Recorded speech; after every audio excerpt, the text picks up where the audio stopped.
Bukas na magsisimula ang NBA preseason at unang laban natin dito kaagad, Lakers versus Minnesota. Sino nga ba ang llamado sa kanilang dalawa? Bago ko sabihin kung sino ang llamado sa kanila, dapat nating maintindihan na sa buong laro ay hindi nga ako maglalaro yung mga starting lineup o yung mga star player. Kalimitan dyan ay sa first half lamang at sa second half yung mga batang players na.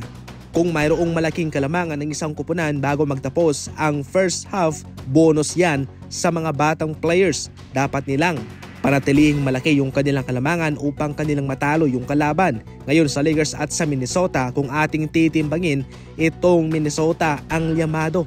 Sabihin na nating 60% ang Minnesota, 40% naman ang Lakers. 40% ang kanilang tsansang manalo rito.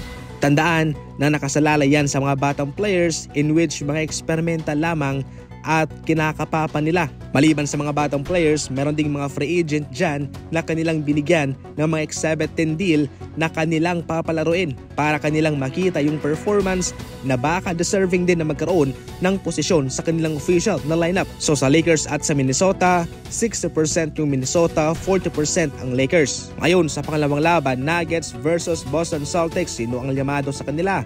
Itong Celtics ang pipiliin ko. Maganda yung kanilang lineup, especially yung kanilang mga batang players. Yung Nuggets naman, malaki din yung kanilang tsansang manalo. Pero so far, ibibigay ko ang 30% sa kanilang tsansang manalo. Samantalang yung Boston Celtics naman, 70% yung posibilidad na sila ang mananalo. Once again mga idol, nakadepende pa rin yan kung mabibigyan ba ng mga star player ng malaking kalamangan yung kanilang kupunan bago papasok yung mga batang players sa second half. Take note na yung ibang mga kupunan ay kanila pang ipinapasok yung kanilang mga star players sa third quarter. Pero sa fourth quarter ay mga batang players na. Totally nakadepende yan sa kanilang head coach.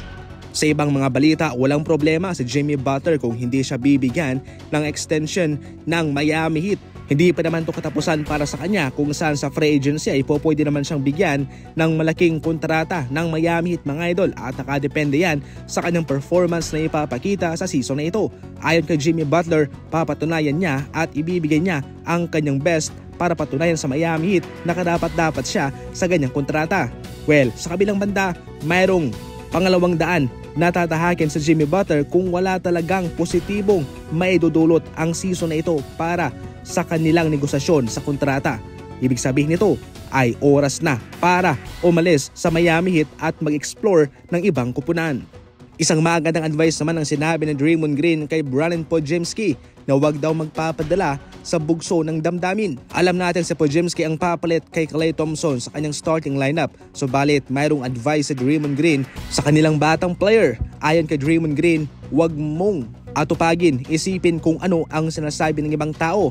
Siguradong makikirid away ka na parang ikaw yung papalit kay Klay Thompson at parang gagayahin mo na rin siya.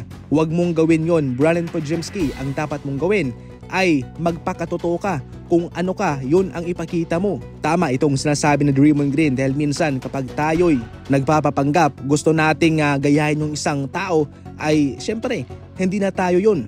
Nade-distract ang tao sa kanyang sarili kung ano ang kanyang gusto at kung saan siya magaling. Para sa mga fast break balita, tumutok lang palagi, and as always, thank you for watching.